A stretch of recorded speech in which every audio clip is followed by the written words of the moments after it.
What's up, everybody? This is Carl from Technical Goodies, and today we are looking at a brand new controller on the market, the Manba 1. This is a very versatile controller that can connect to the Switch, the PC, iOS, Android, and Steam Deck. Has Hall effect joysticks, has a full color LED display screen, 4 remappable back buttons, and linear Hall effect triggers. Okay, so let's go ahead and open this up and take a look at what's inside.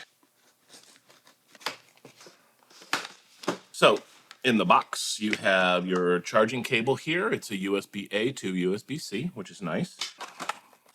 And you also have the controller itself, along with the charging docking station here. And one of the things that I thought was super unique, and the reason I wanted to share this with you, is this full color display screen that they have. We'll take a look at that in a minute. That basically allows you to change the macro functions, the button mapping, and all sorts of settings on the device itself without having to use an external app if you don't want to. So looking a little closer here at the controller itself, it's got some good weight. It's not too heavy.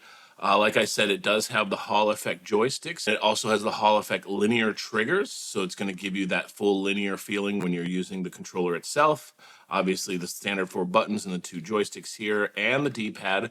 It does have 4 buttons on the front here. And if we flip it over on the back, you'll see that there are 4 programmable buttons that allow you to basically hit those buttons while you're holding the controller. Also on the back, you have these 2 switches here. These are actually switches that allow you to change the actuation of these Hall linear triggers right here. As you can see, I get full movement of the trigger itself, but if I flip this switch here, I get a much shorter trigger distance. So if you want something like in a shooter where you don't have to pull it all the way down in order to get the gun to fire, you can flip these both down and then you get much quicker actuation on these triggers. And it's chargeable, so it comes with a dock here. So I'm gonna go ahead and plug this dock in, and we will mount it right here into the base itself while it's charging. You can see that there is a front light here to let you know the connections are made. So let's go ahead and take a look at this screen. So as you can see, it does show a charging level also on the screen while it's charging. Looks like it already came with some charge in it. So I'm gonna go ahead and take it off. And then on the back here, there is a switch. There's an on-off switch. In addition, you have a little bit of nice accent RGB on both of the sides here. And for the sake of not connecting it with Bluetooth right at this moment, I'm gonna go ahead and hook it up to my PC. So this is the home button right here. It's very difficult to kind of see on the camera, but there's little embossed icons on each one of these little buttons here. This one's the home button. So I'm gonna hold that for 3 seconds. And now I'm into the settings. Now in here, you can pair it with a Bluetooth device. And in order to navigate on this screen, you're gonna use the D-pad here or the analog stick. I'll go ahead and use the D-pad. And you click this button on the right side to enter and this one to go back. And in the settings, there's different sort of presets that you can set up, whether or not you want the buttons, joystick, or vibration on or off. You can also come down to the bottom here to the LED settings. We can go ahead and make it a little bit brighter. And we can change the color of the LED on the side here. So right now it's got this rainbow look to it. I can go ahead and switch it over to pink, blue, light blue if I want, if I have a specific style on my desk that I want to match. Right now, I'll go ahead and leave it in the rainbow mode, and also RGB settings like keeping the light always on, breathing, or just turning it off if you don't like RGB at all. So I'll go ahead and leave it on the default, because that's kind of what I like. Another pretty cool feature about this controller is the fact that they give you, in the bag, they give you these additional joysticks right here. So the ones that are currently installed are considered their short joysticks. So that's for sort of fast twitch movements. But if you'd like to use the controller for driving, you can actually come in, pop off the current joysticks that are on there, toss on one of the longer sticks, by just clicking it in, and then you can see the difference. So it allows you to further customize how you use the controller itself. Like I said, if you want to do a driving game, you might want to put on the longer sticks, which give you a little bit finer control. But if you want to keep it at the shorter stick for sort of those twitch movements on the Hall effect joysticks, you can do that. So for now, pop this off, the original one back on, and it's just that easy. There is a magnetic cover. You wouldn't really know that, but you can actually pop off this front cover.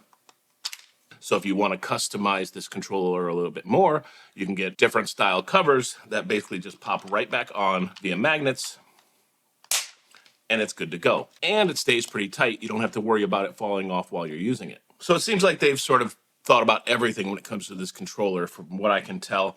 One other thing I wanted to mention is if you take the charging base here, flip it over on the bottom, you have a receiver. So if you want to hook it up wirelessly to a computer or something else that uses the USB-A, you can do that. And this is a Bluetooth receiver. And that just sort of fits right back down into the bottom here for storage.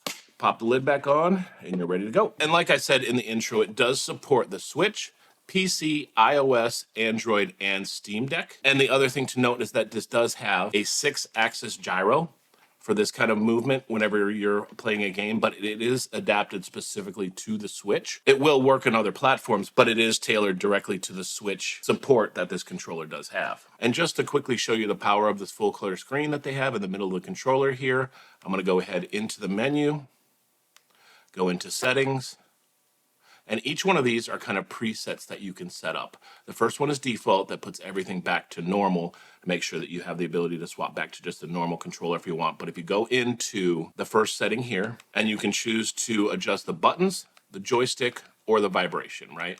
So if I want to come in and turn the vibration all the way to max, I can, and then I can turn it all the way off if I want. If I come up to the buttons, it allows me to change all the buttons and what they do, right? So these back buttons, M1, M2, M3, and M4, if I go into here, I can make M1 equal the A and the B button together.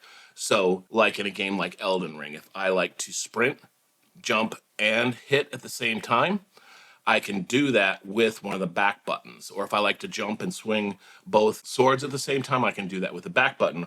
All I do is come in here, I would go ahead and hit L1 and A, and now that is stored as my macro button for this particular preset. So if I want to play a certain game, I would switch to that, or I can go back up to the default settings. So that's kind of like super duper powerful as far as being able to set up different key presses or turbo or stuff like that that you want to do specifically on the controller and right there on the screen without having to download any sort of external app or software. So yeah, across the board, for being a brand new controller on the market, this has a lot of thought put into it. I absolutely love the screen. I love the fact that you can swap out these joysticks here for longer ones, depending on your use situation. I love the extra buttons on the back and the fact that I can go ahead and when I'm done, toss it right back into the charging. I'll leave the link down below if you're interested. If this helped you out, give me a like, subscribe. I'd love to see you back. But until next time, this is Carl from Techful Goodies, and I'm out.